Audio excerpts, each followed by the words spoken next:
Sambut, ambil bang. Setiap kali dia kau sebalik, dah makan memang nanti ni. Saya kata kejayaan tu akan tiba.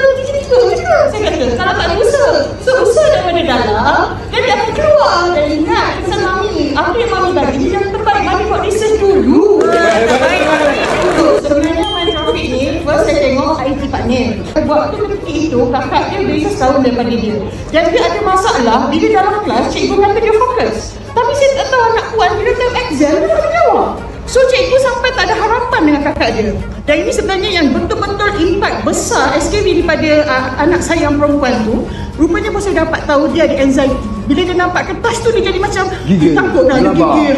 Yes. Dan masa tu saya tengok partner. Maka kebetulan partner panggil, ada interview partner tu, partner perempuan tu, perempuan tu, anak dia pun mengalami masalah yang sama.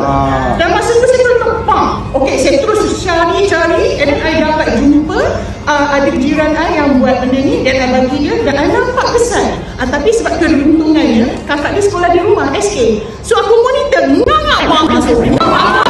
Kami tu tak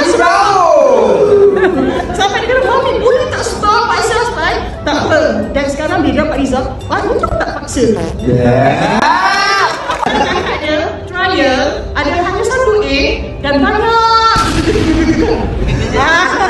Dan percaya atau tidak, dia tak pernah lulus matematik. Dan masa SPM last year, dia dapat 5A dan salah satu A itu adalah maths. Dia berminat dan saya konsisten bagi main trophy. Dan apa Pak Anies cakap tu betul. Bila dia masuk universiti, daripada introvert, she's become extrovert. Aku bukti. Sebab dia kata, Mami, benda ni makan, mula macam Asman cakap, like gula-gula. But dia sometimes bila I makan tu, I rasa tenang. I rasa tak hilang nervous I. Dan I boleh jadi berani, dia kata. So, benda